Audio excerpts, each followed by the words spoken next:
When you see your boy the Grizz, you know what it is, what it do, what it is. Yes.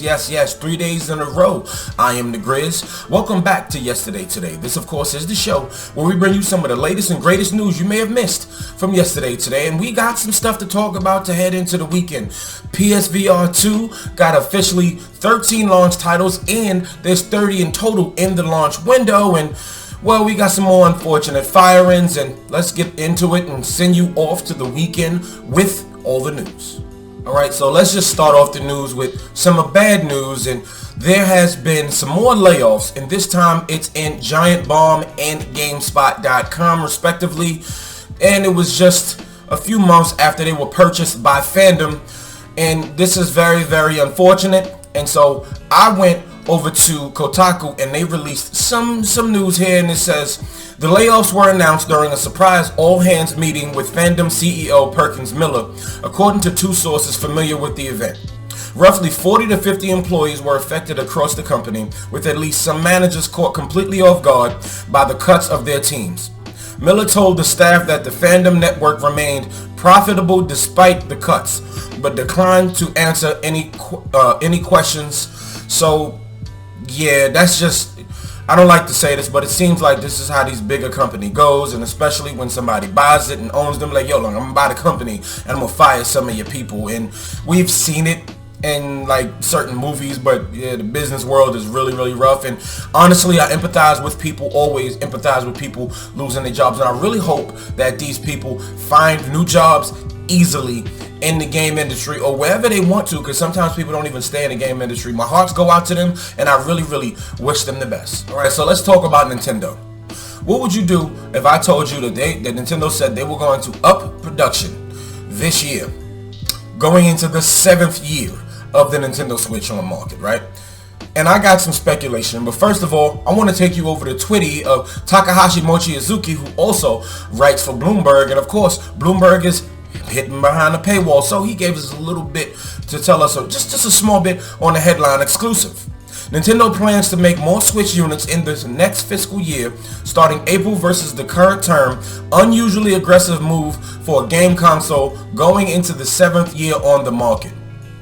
Now, I'm really wondering what it is, but then again, this is also the same year where Legend of Zelda Tears of the Kingdom comes out, and it's been leaked that there will be a special edition one, so they're going to ramp up that version. But you see the game that's going to, I'm going to say this is going to end the Switch's life cycle. We're probably going to get the Switch 2 or something next year. This is speculation. This is just really what I think, because Zelda started it and Zelda ended in 7 years for a Switch, which isn't the most powerful, but it has given us so many great games. Okay, but it's Zelda, and Zelda sold a lot when it first came out, and we know that the sequel to the game that sold a lot is going to probably sell a lot more. I mean, the Nintendo Switch generation has proven that it has put out hit after hit after hit, and Splatoon 3 is the biggest hit that Splatoon 1 and 2 wasn't even, and those games were really good. So I'm really excited to hear this. I'm going to get my hands on that Legend of Zelda Tears of the Kingdom Switch OLED model, and I really hope that if you are still waiting for a Switch,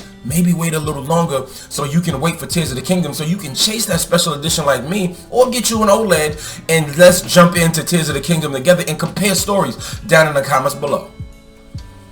Alright, so let's talk about unionization in the gaming industry, and Bruce Straley has come out recently and spoken out about unionization in gaming. And when he left in 2016, when he left Sony in 2016, he co-directed and he helped some work on Uncharted 4, and then of course left in 2016. So he didn't get any credit in the show for The Last of Us, and he's like, yo man, this is why unionization is important. And so he spoke to LA Times recently and said, it's an argument for unionization that someone who was a part of the co-creation of that world and those characters isn't getting a credit or a nickel for the work that they put in.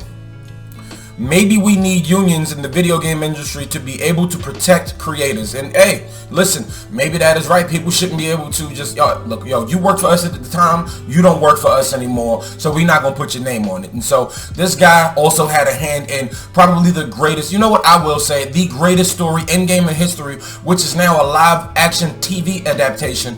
And yes, absolutely, I would understand his frustration, and if he had hands on it. And Neil Druckmann, he got the credit, and other Sony execs and stuff got the credit, but he didn't get credit. He was right there in the room.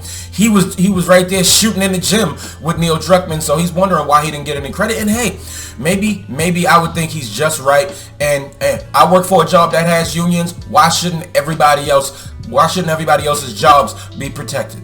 All right, and let's round off the show with PlayStation VR2. It will be coming out in a month and 2 days, I want to say. And hey, it's exciting around it. I'm not excited for it specifically because nothing is coming out right away that I really want to get into, but I'm also very, very curious to see where it goes because I'm not really interested in VR tech, not yet. But then yesterday Sony released a complete launch. There's launch titles and a launch window, and it's 30 titles, and they're still working on some more. So we're gonna go over these titles really quickly. Here we go. After the Fall, Altair Breaker, Before Your Eyes, Cities VR, Cosmonious High, Creed Rise to Glory, which was also on PS4. And so some of these games also are going to need, you're gonna have to pay for like a $10 upgrade. It's like PS4 to PS5 type deal. The Dark Pictures Switchback, Demio, Dyschronia, Chronos Alternate, Fantavision 2020X, Gran Turismo 7, and it's the whole game, and it's a free update. The whole game entirely will be playable in PSVR 2.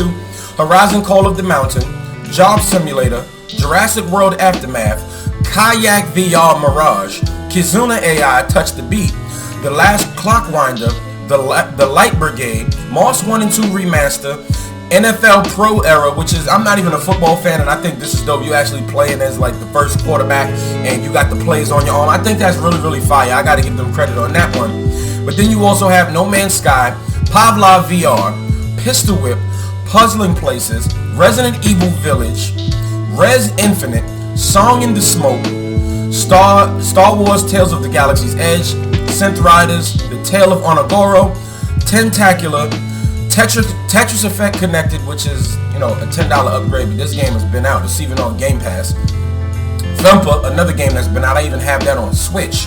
The Walking Dead Saints and Sinners Chapter 2 Retribution, Vacation Simulator, What the Bat, and this is from the same people that made What the Golf. Now I own What the Golf over on Switch, and it's a hilarious, fun type golf game where you can either just be hitting the ball or you can be hitting a bunch of putts or a cat or whatever. It's hilarious. I can only imagine what they're doing in What the Bat and in VR. That actually sounds like it'll be quite fun. And to round it off, Zenith, The Last City.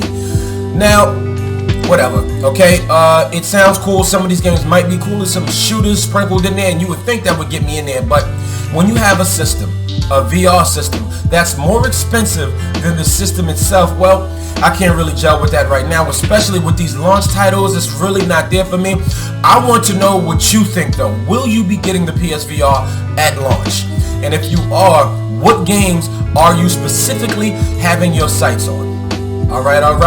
That is a wrap for today. Let me know what you think about everything down in the comments below. I really appreciate y'all for making it to the end of this video. So in the comments, why don't y'all let me know what y'all think about all of these unfortunate layoffs. What you think about unionization in gaming, and is Bruce Straley, is he right? Because he wanted credit for stuff. Are you getting the PSVR 2? What you think about all of this down in the comments below. And of course, the Switch up in production this year. Do you think it's because of Legend of Zelda Tears of the Kingdom, or do you think that they're planning on more? Thank you so much for watching, and this video is finito.